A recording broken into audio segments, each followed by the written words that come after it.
So basically it's an amplifier. Okay, it is an amplifier. Okay, that is used to perform various kinds of operations. Okay, so the definition goes like this. Op amp uh,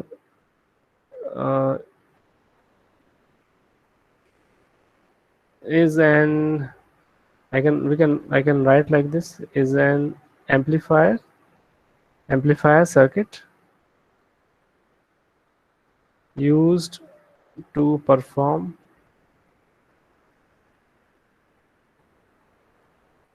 various mathematical operations. Okay,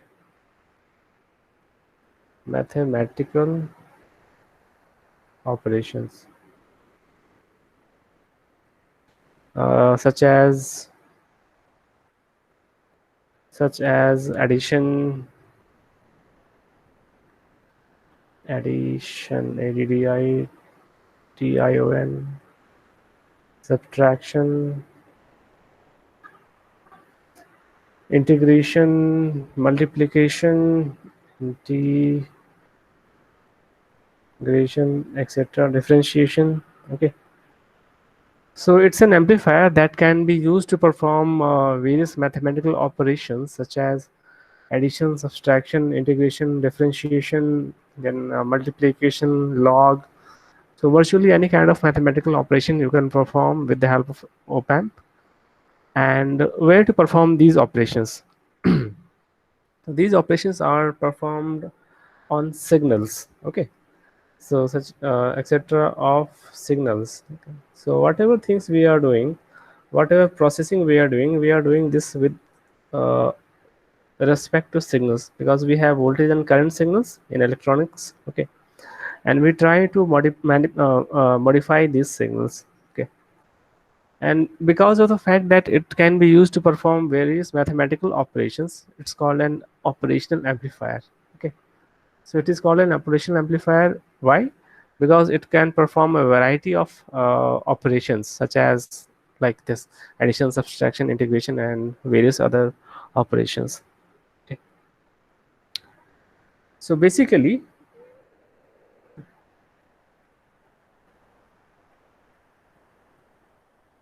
op amp is op amp is a multi-stage amplifier. Is a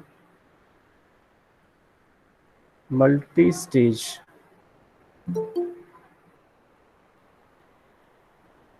amplifier.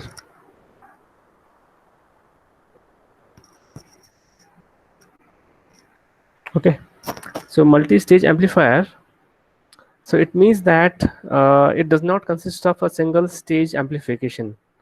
So multi-stage. So inside op amp, there are many stages.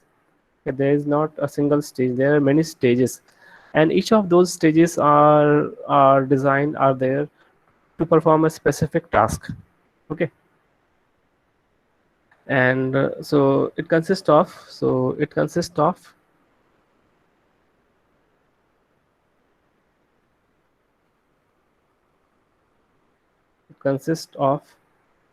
uh, differential amplifier stage. Okay, a high gain common emitter amplifier stage. This common emitter amplifier stage is again built with the help of BJT. We have seen common emitter, common base, and those configurations. And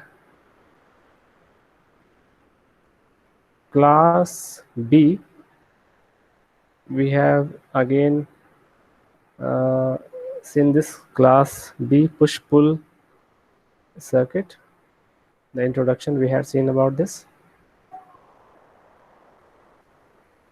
Okay, so these are the main stages that are present inside op amp circuit. Inside an op amp circuit, you'll find a differential amplifier stage.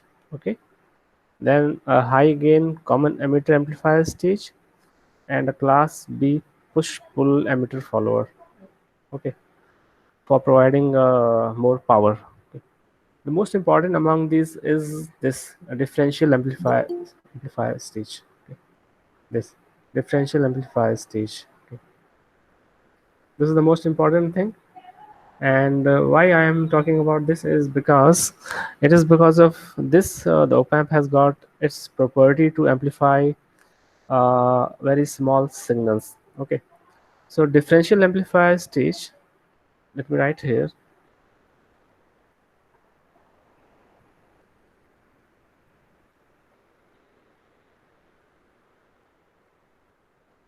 So the task of differential amplifier stage is to amplify. It can amplify, or it will amplify the difference. Note down this one. This is important. Amplify the difference of the input signals. Input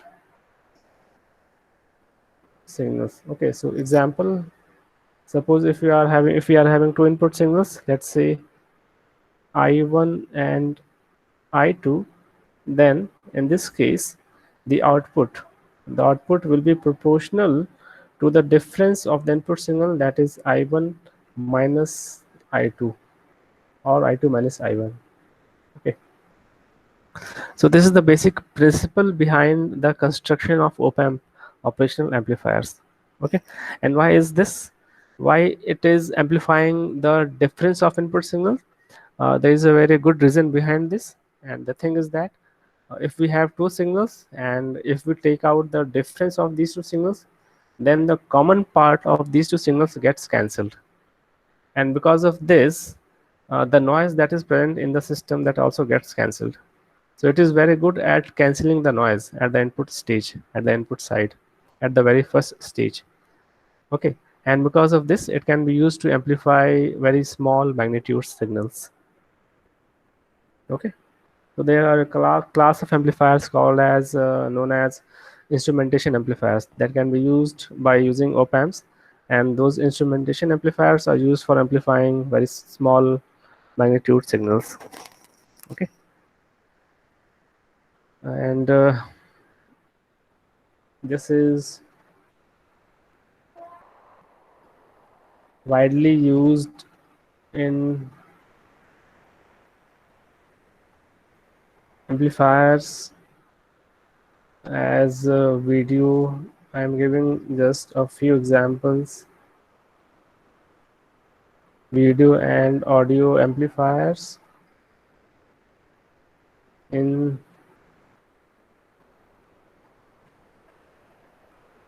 communication, electronics, etc.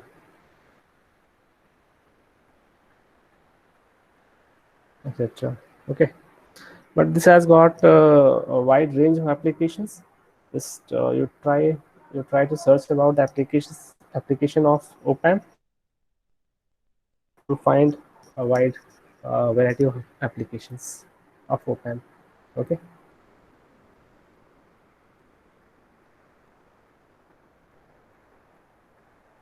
so symbol, as far as the symbol is considered,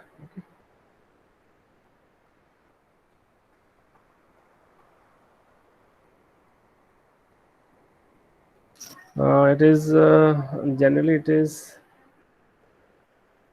symbolized by this uh, triangular symbol having two input signals. Okay, and one for output port. Okay, so this is the input port, and one of them is labeled with minus, and the other one is labeled with plus. Okay, so note down the port that is the port that is labeled with minus is called as the inverting port or inverting input. Okay, so this is inverting input, right? And the other one, which is labeled with a plus sign, is called as non-inverting non-inverting input, in the sense that the signal that is applied at inverting inputs are suffer a phase shift of 180 degree, at the output side. Okay, and the signals that we apply at the non-inverting inputs, they do not suffer any phase shift when they reach at the output side. So because of this fact, okay, they're called as inverting and non-inverting input. Okay, and this is the output terminal, obviously, and we have two terminals for providing power to this circuit. Okay, and power is provided in the form of positive voltage and negative voltage. Okay, so minus VEE, minus VEE, and plus VCC. So generally you will find the range of this op amp operating between plus minus 12 volts. Okay, generally. So one example of an IC that can perform, that is an op amp, is very popular IC 741. Okay, is an op amp IC. So you will find this IC everywhere, and in fact you will perform experiments on this op amp using the same IC in the basic electronics lab, also here in the college. Okay,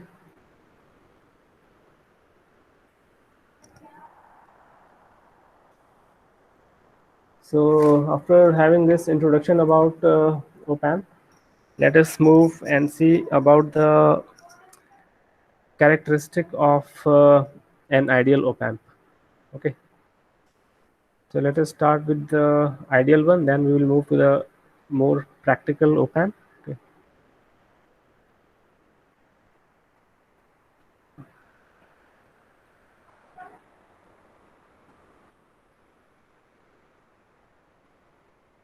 Ideal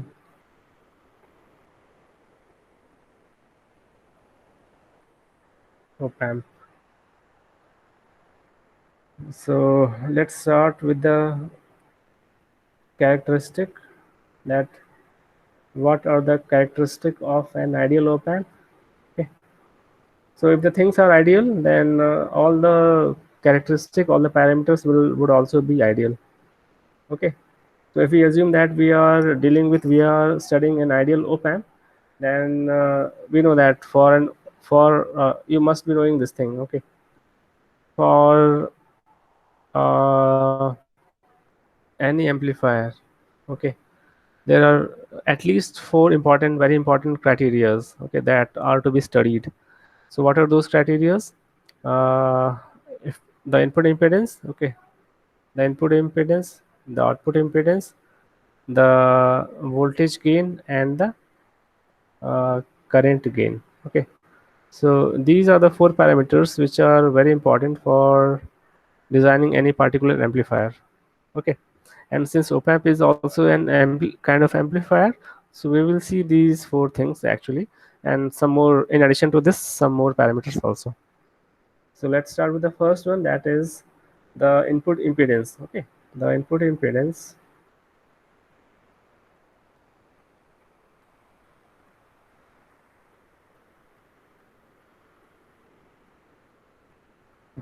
of an ideal op amp is infinite. Okay, actually we know that practically we do not have anything such as infinite, but ideally it is infinite. Infinite means, so when you measure the input impedance of an ideal op amp, it will come out to be infinite, simply. Okay, so if you look from this side, input side, and you measure the input resistance, you will find that the value of input resistance coming out for an ideal op amp is infinite. Okay, so if the input impedance are infinite, and we know that the current and voltage are related by this term resistance. Okay, and if the resistance is infinite, then it means that the current should be zero. Okay, so it means that the input terminals does not draw any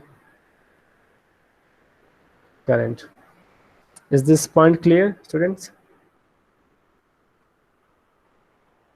Is this point clear? Yes, sir. Yes, sir. If you find, yeah, okay. If you measure the input side resistance, it is infinite, and if the resistance is infinite, the current flowing in that loop would simply be zero.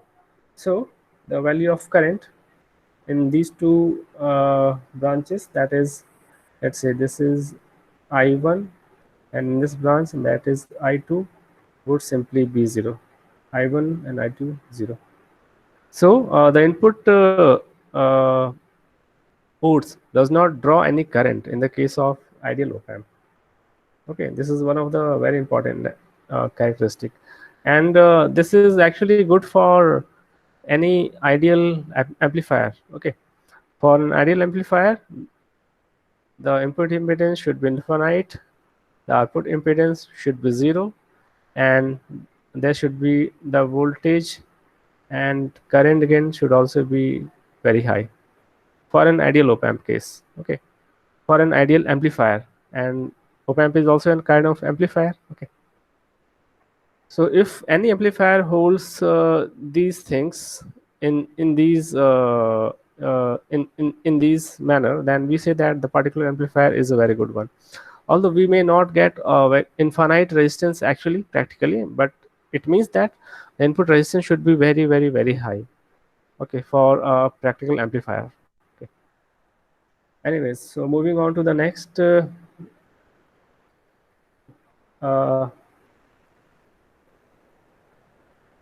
point, that output impedance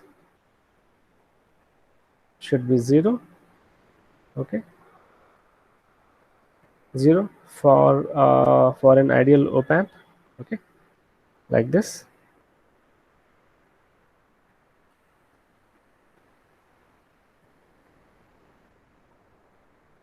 Then the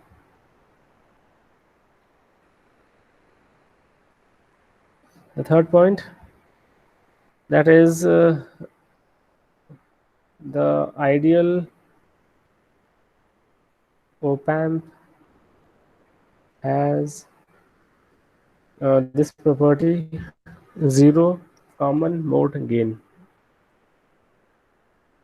Common mode gain. Okay, common mode gain. So this term common mode refers to the common part which is present between the two input signals. Okay, so remember we have two input signals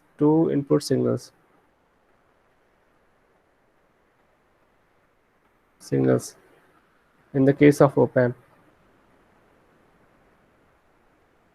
Okay, we have two input ports, we have two input sides, this one and this one, and we apply two signals, one signal via this branch and one signal via this branch. Okay, and these two signals may have some common part between them. Okay, so the common mode gain refers to the gain that is applied to the common part which is present between these two input signals. Okay, right. Suppose the first signal 1 is of 1.5 volt, signal 2 is of 2 voltage. Okay, right. So the common part in this case would be what? The common part in these two signals of 1.5 and 2 voltage would be 1.5, right?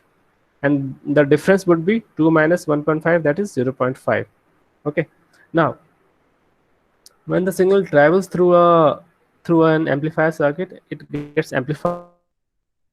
Okay, so the common part would also get amplified, and the difference part would also get amplified separately.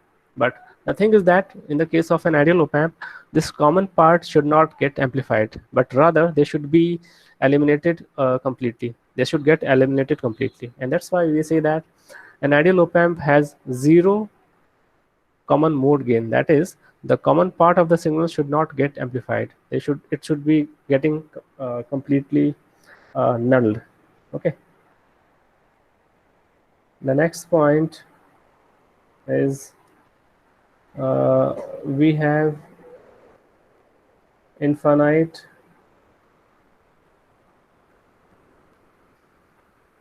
open loop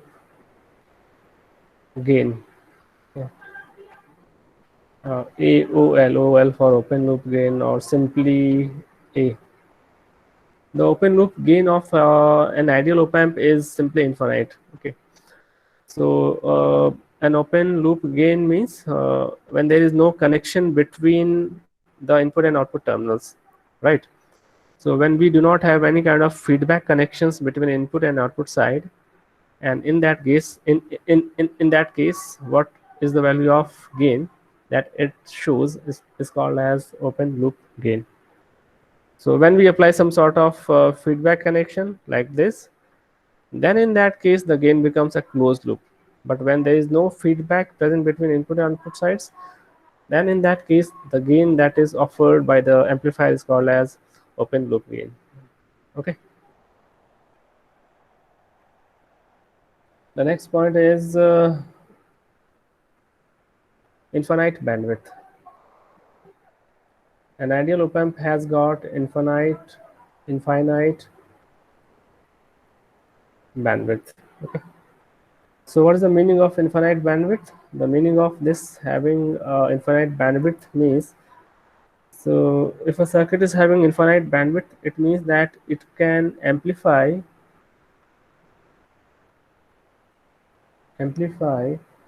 signal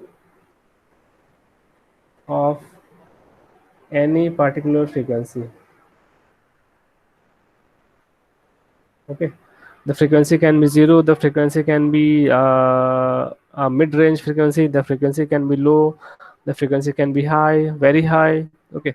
So irrespective of the matter, irrespective of the value of frequency of the signal will get amplified equally by a circuit having an infinite bandwidth. Okay. This is the meaning of having infinite bandwidth, right? And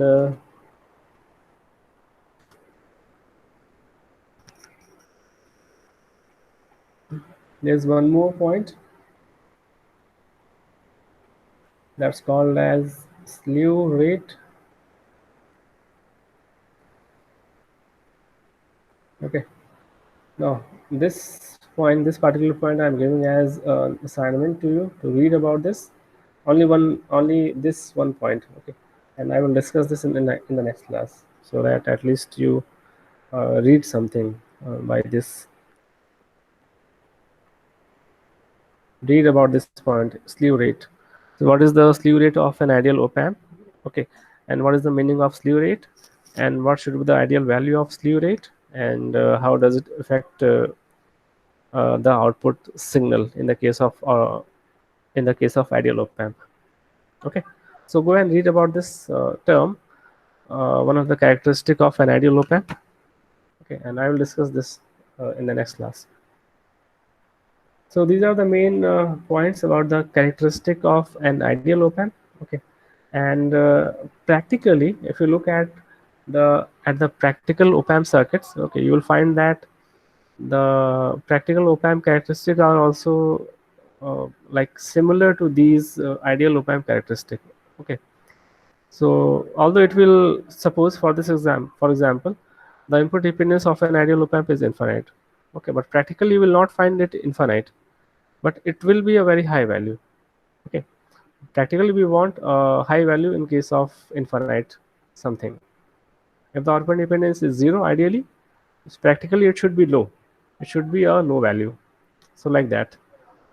So the practical and ideal circuits for op amp, if we compare those things, you will find that the comparisons are, or the values are like satisfying each other. So if I can compare uh,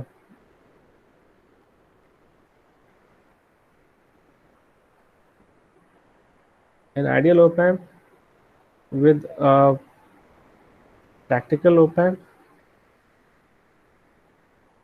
suppose that's IC number 741.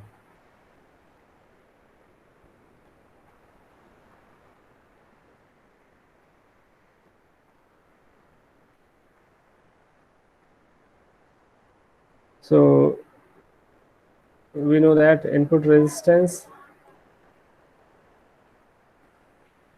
is simply infinite in this case, but here you'll find that input resistance is of the order of 2 mega ohm.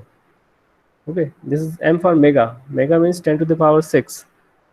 So 10 to the power 6 ohm of the order of this value, it is considered to be high value, very high value in fact.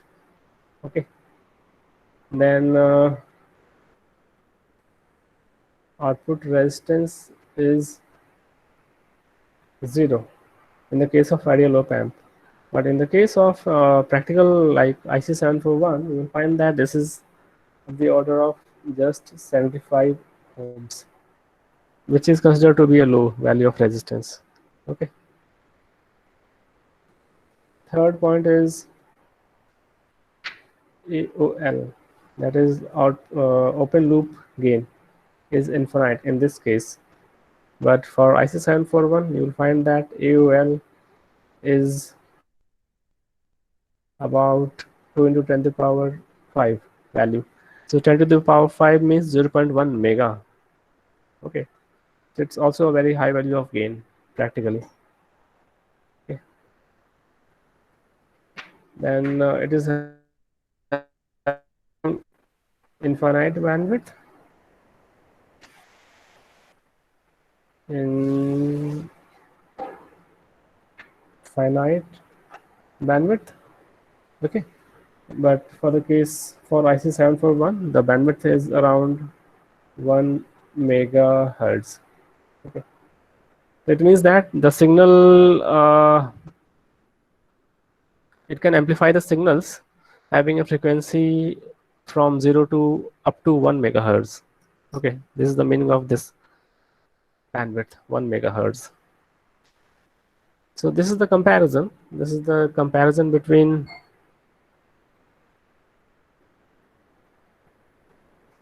the ideal op amp and practical op amp. Okay, just for the information purpose, because sometimes very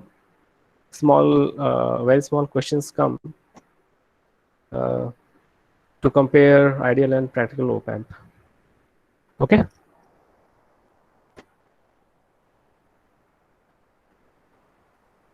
Okay, right. So till now we had seen some very brief introduction about op amp, that what is an op amp, okay, and what are the characteristic of an op amp. So if you find anything confusing, anything that's not clear here, you can ask. Okay, then we will move to the next subtopic, the application part of op amp. Yeah, anyone having any doubt, he or she can ask.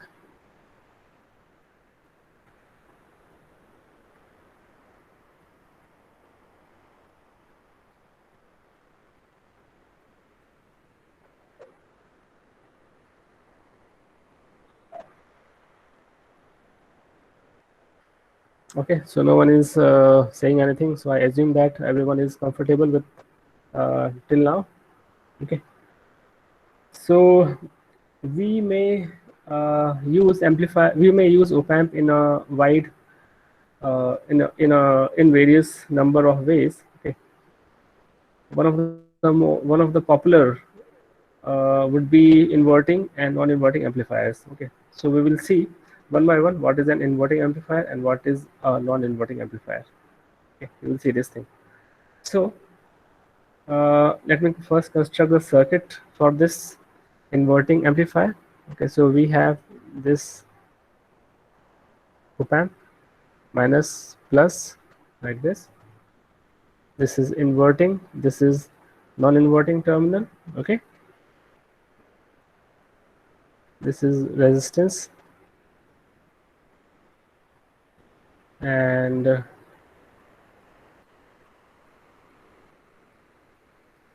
ground.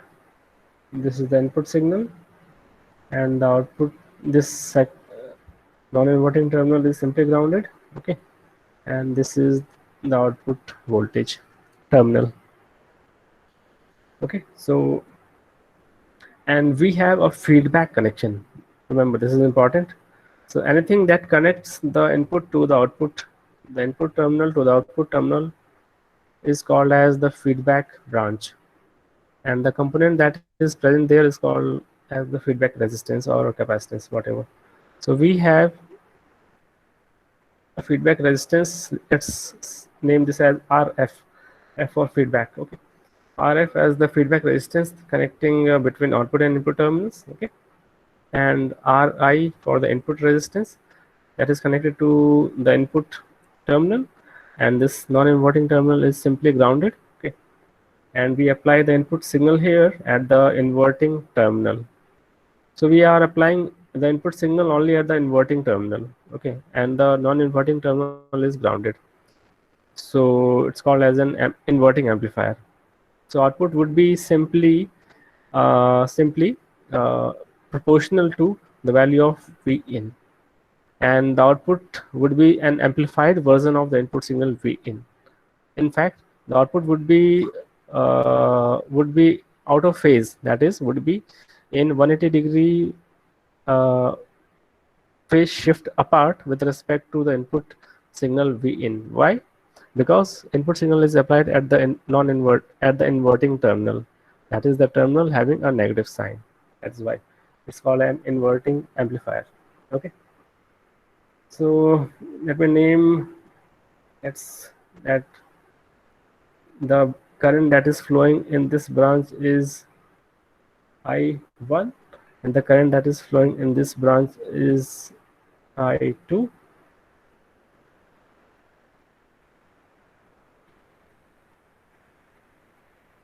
Okay, and uh,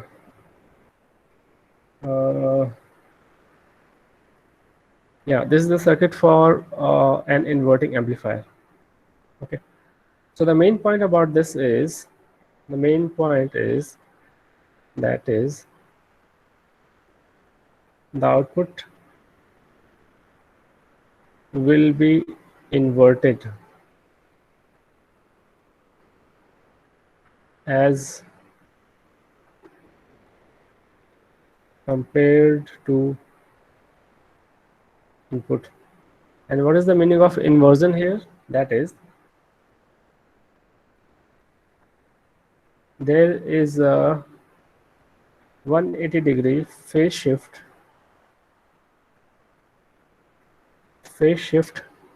difference or phase shift between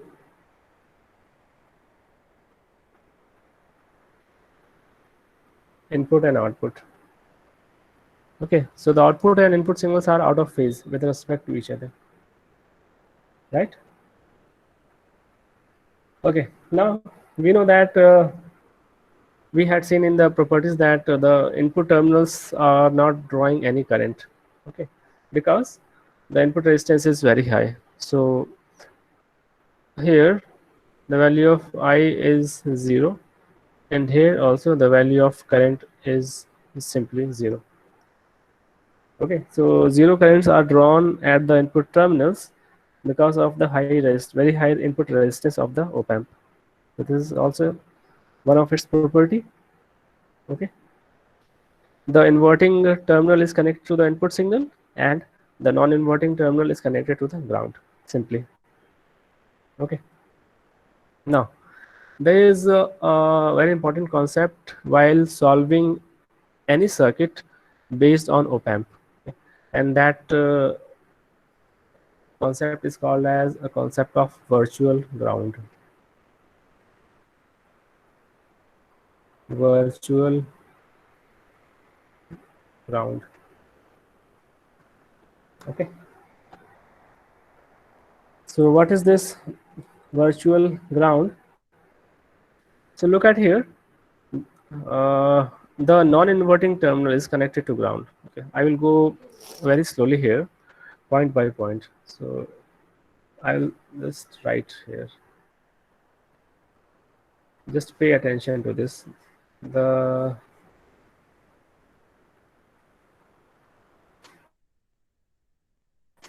non-inverting terminal is connected to is grounded. Okay, so the value of voltage at this terminal is 0. Okay, at this node is 0, right? So here I can write the value of voltage is simply 0 voltage. Okay, now one more thing, we know that this branch as well as this branch is not drawing any current. Okay, so it means that they are drawing equal current, because both of them are not drawing, both of them are drawing zero value of current, 0 ampere. So it means that both of them are drawing equal current, and the value of that current is 0. Okay, now if both of these branches are drawing equal amount of current, it also means that both of these branches are at equal potential, right?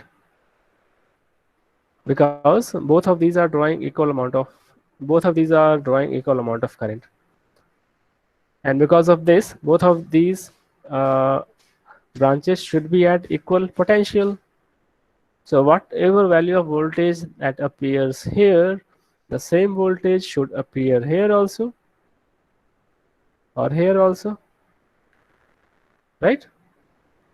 So the value of voltage at this node would also be 0. Okay, so this node, let me write here, let's say this is node A. Let me name this node as node A. I'll write here node A. So node A potential or node A voltage, let us name this as VA, would be 0 voltage. Okay, because why? Because uh, node at non-inverting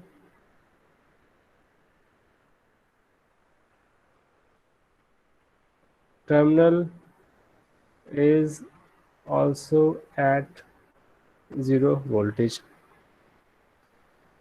Okay, so bear this thing in mind that this node and this node would be at same potential in any op amp. So, and because this node is connected to ground, it means that this node A would also be at ground, or simply 0 voltage. Okay, so although this particular node is connected to real ground, but we are getting this node also at 0 voltage, although it is not physically connected to any ground, but virtually it is coming, it will come out to be 0 voltage. Virtually it seems to be connected to 0 voltage, and that is why it's called as something virtual ground concept in op amp. Okay, so in very simple words, the node potential of node A would be equal to the potential at this node. The node at the inverting terminal should be at the same potential to the node of the non-inverting terminal. This is the simple statement. Okay, like this. Right.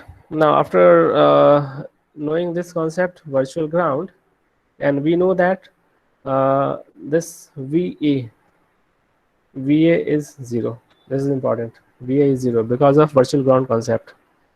Now, let us analyze this circuit and try to find out the value of output voltage. So, the task here is to find out an expression for output voltage, knowing that the input signals are applied at the input side, and we have some RI and RF connected here in this fashion. Okay, so let us analyze this. So first I will apply KCL, the Kirchhoff's current law, at node A. At node A, let's apply KCL. So KCL says that at any particular node, the sum of all incoming currents is equal to the sum of all outgoing currents. Okay. So at node A, the incoming current is I1, which is approaching towards node A. So I1 is equal to the sum of all currents which are emerging from node A, right?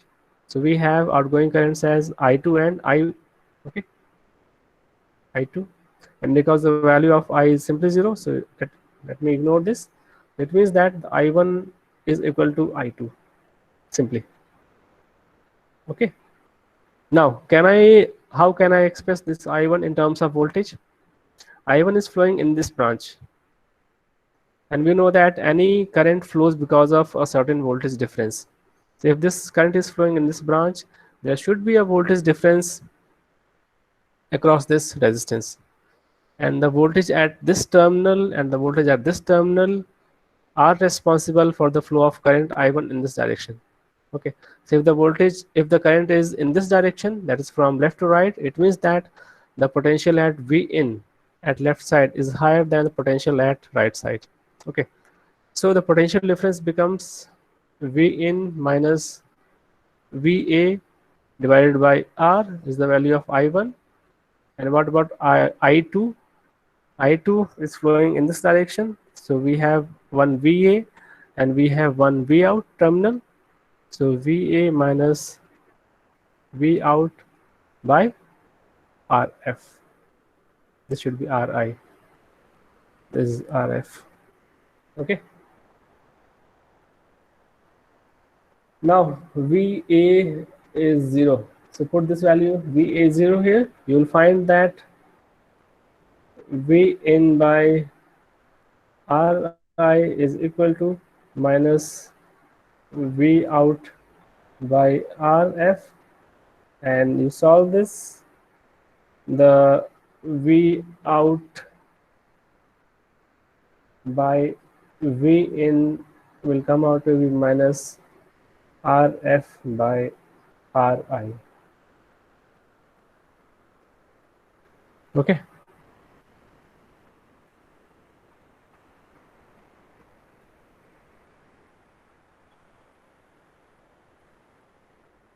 So look at this ratio.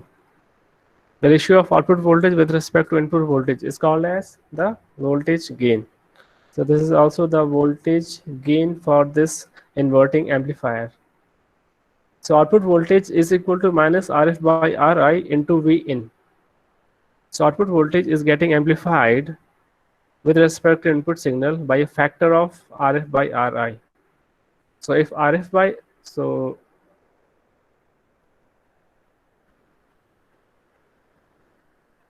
yes, so this AV is called here as closed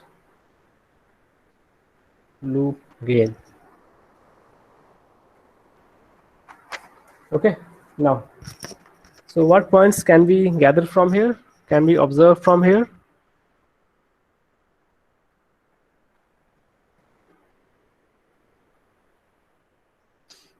Look at this expression.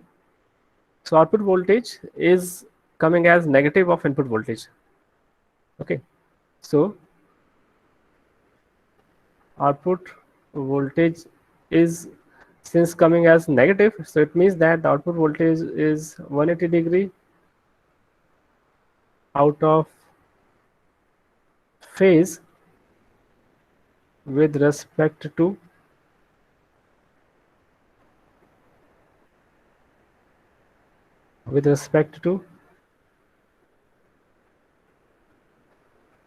input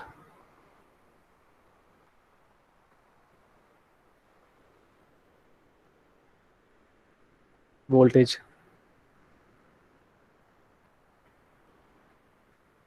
Okay, the voltage gain depends on the ratio of RF and RI, right? So obviously we want a high value of voltage gain. So for making voltage gain high, we should have a higher value of RF. and low value of Ri. So for higher gain, for higher gain, RF, the feedback resistance should be higher than the value of input resistance, Ri. Okay, the resistance connected at the input terminal. In this, look at this ratio.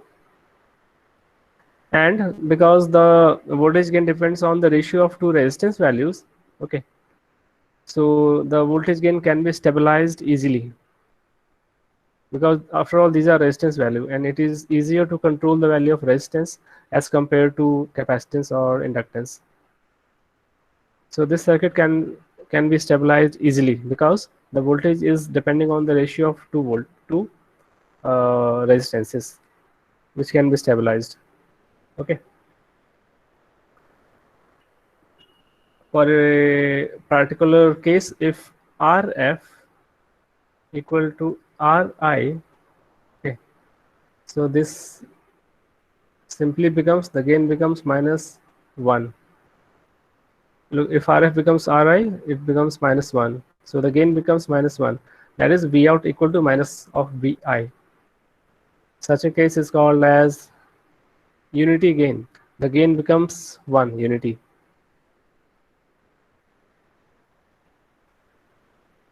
Unity gain, but there is a phase difference with 180-degree phase inversion. The phase inversion would also be there. It will be always there in the case of an inverting amplifier. Okay. So these are the main points that comes out from this equation of inverting amplifier, right? So look at this derivation, the very simple, straightforward derivation. Okay.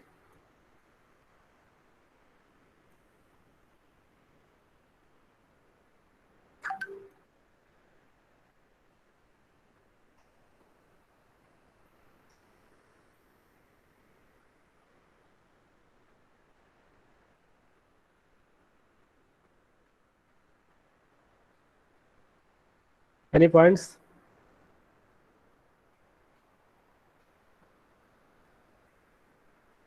Anything? Any doubts here, students?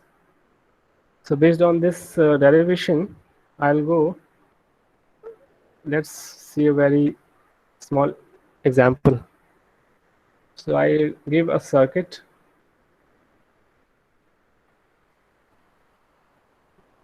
minus plus. The plus is rounded, and at the inverting side we have 2 kilo ohms.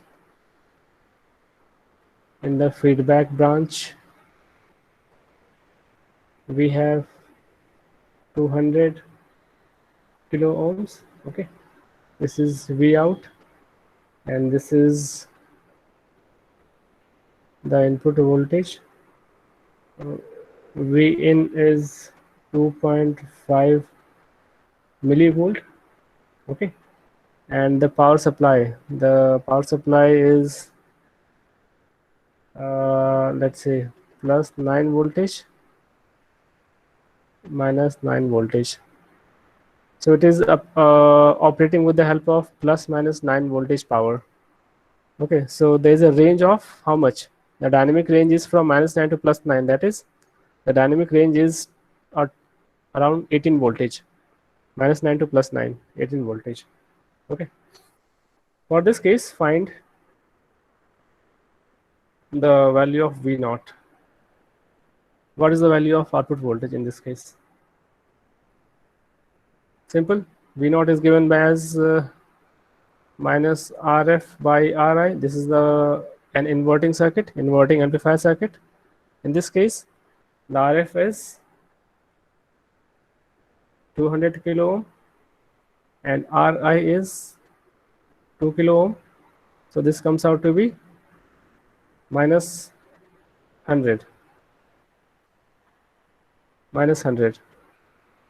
Okay, this is uh, V naught is minus RF by Rn into V in into V in. So minus 100 into V in. So this will come out to be around minus 100 to 2.5 millivolt. That is minus 0.25 volt.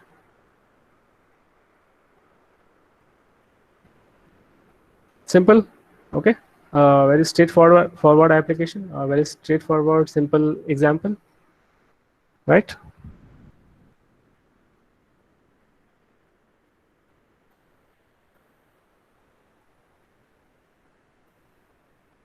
Okay. Now there is a small twist in the example. Okay. Let me see that for the same circuit. For the same circuit. Okay. For the same circuit.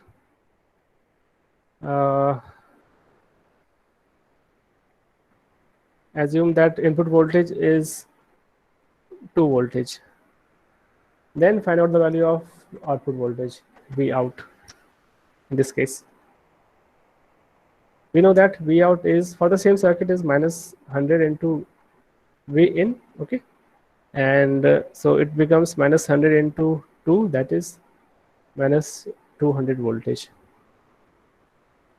So output voltage would be minus 200 voltage if the input voltage is 2 voltage. Look at here.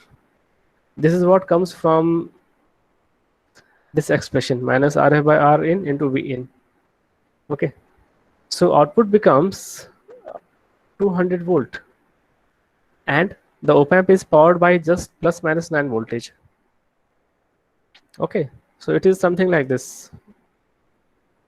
Output is the op amp is consuming a power of maximum minus plus 9 voltage, but it is able to deliver 200 voltage. That is way much higher than plus 9 voltage. Is it so? Is it possible? No, it is not possible. It is not possible. So there is a point here. Although theoretically this minus 200 voltage should be coming here, but practically if you use IC and connect in use op amp IC and connect in this fashion, you will never get 200 voltage here at the output side. Okay, why? Because there's a limit to this op amp, and the limit is set by the power that it is consuming. It is consuming plus minus 9 voltage. So, and this is the limit. So output voltage will not go beyond plus minus 9 voltage. So the maximum voltage that can appear at the output terminal would be plus minus 9 voltage. So in spite of the fact that you are getting a theoretical value of 200, you will not get 200 voltage here. Instead, you will get just a value of 9 voltage, because this is the limit set by the power supply that is connected to this op amp. And remember, we have these op amp which are electronic components, and electronic circuits operate at low voltage levels. Electronic circuits does not operate at like you will not find electronic circuits operating at more than 20, 25, 30 voltage maximum. Okay, so maximum case you will find 5, 10, 15, 20 voltages like that. Okay, so if output voltage is coming like this, it will either burn up this op amp, or simply the limit is set by this plus 9 voltage, so you will get simply 9 voltage practically, although theoretically it should be 200 voltage. So you write a note here that the maximum output is limited by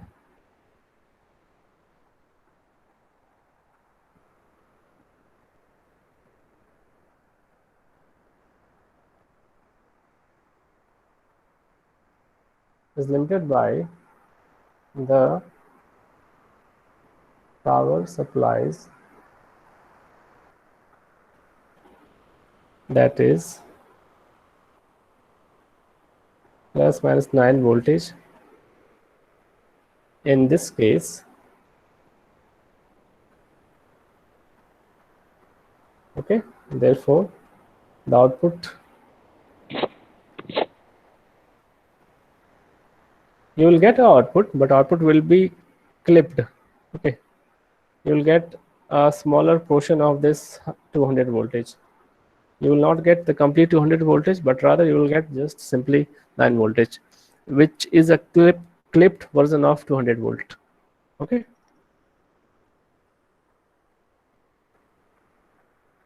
Okay, so students, this was the first circuit based on op-amp, and that was inverting amplifier. Okay, and we have many more circuits to study with op-amp. I think okay, inverting configuration we have seen, then we will see non-inverting configuration and some application based on op-amp. We will see adder, subtractor, integrator, differentiator. Okay. So inverting we have seen today. Non-inverting configuration we will see in the next class. Okay. So tell me, till now, any points, any doubt?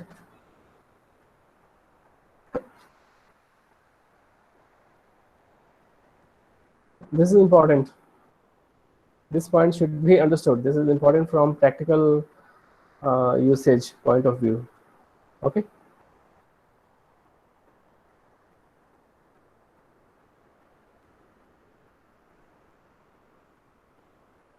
Anyone having any doubt? Any point that is not clear? I am here for the next 5 minutes. You can ask anything, and please do not hesitate in asking anything. Okay. If you ask something, it makes me happy that okay, at least students are listening to me. Because this in this online mode, I cannot see your faces. That what are you doing?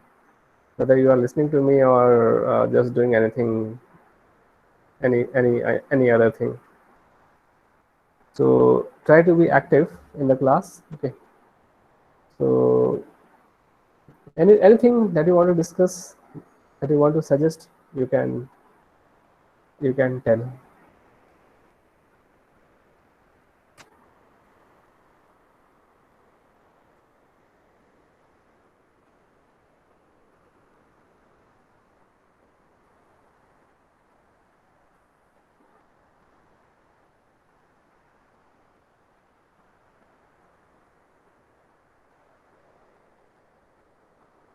Yeah, this is Devabrata Meher, I think.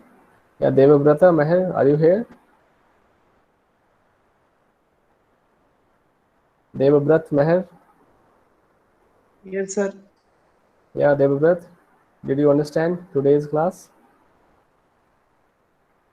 Yes, sir. Okay, anything, any doubt?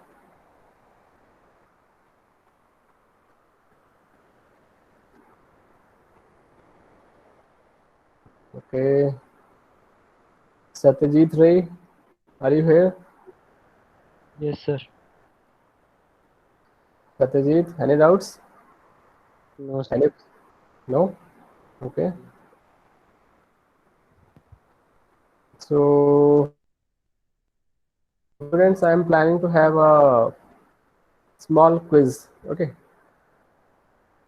very small quiz of the duration of just around 10 minutes. So it may consist of just 10 objective questions like that. Okay, I will prepare some questions based on. Tell me the topic. Which topic would you like to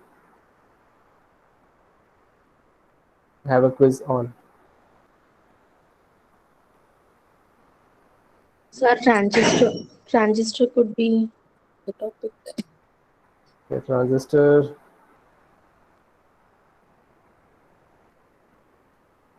Anyone else? You can choose any topic from the portion that you have studied. Maybe from module 1 or module 2 or module 4, even whatever. Just yeah, transistor. One student suggested transistor. Any other suggestions? Sir, module 4 also we can have. Module 4 also you can have. I will pick up a small topic. Okay. So so that Excuse me, sir. yes. Sir, the quiz will be conducted after the exam or tomorrow or day after tomorrow? Yeah, I will just take it online in a few days. Okay. So tell me one small topic that you can manage, you can study. I don't know, do not want to burden you guys. So that's why I'm asking. Just tell me one easy small topic that is easier to study from your point of view, that will not consume much time, and you can prepare in a matter of like half an hour, like that. Sir, module 4 would be okay. Okay, so digital part seems to be easy. So okay, fine, no problem. I will take a small quiz from module 4. Okay. uh, so binary numbers, signed binary numbers, decimal to binary, and the conversions, binary to decimal, binary addition,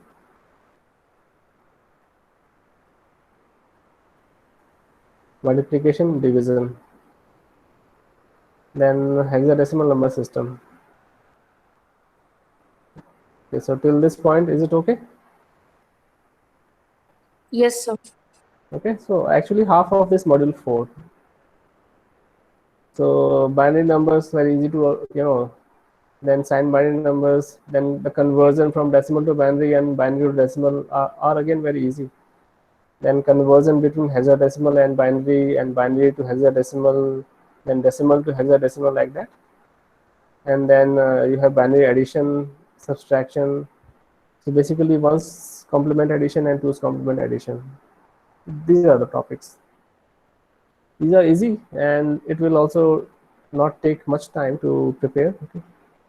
I will just take prepare around 10 questions, 10 to 15 questions, objective questions. That will consume very less time, and I will take it online via Google Forms. Okay, maybe in uh,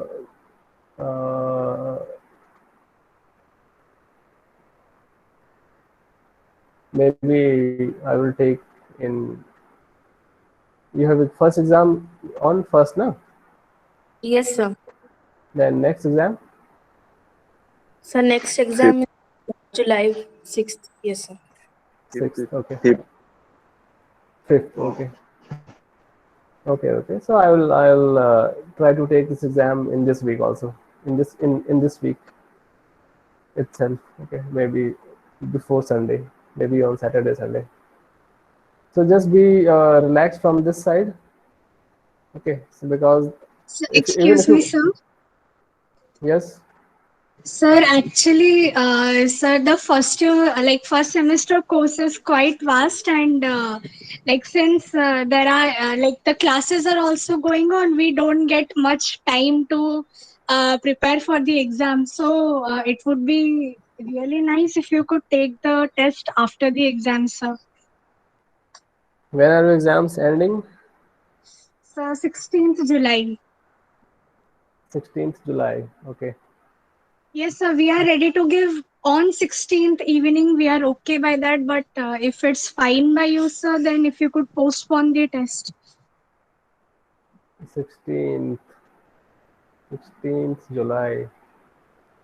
Okay, so I will take it after 16. No issue, no problem. Okay, sir. Thank you, sir. Okay, I will take it uh,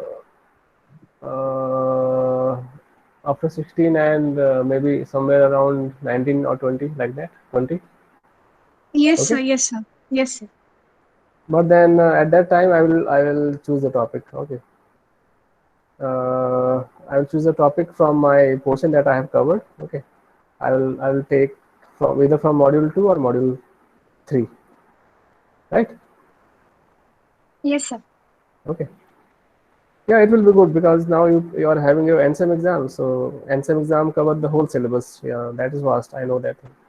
So prepare for your NSEM exam. Then after this we can have this quizzes. Quizzes are, they can be done anytime. Okay. They can be held anytime. So we will have after this exam. Okay. Now tell me how many classes are going on right now?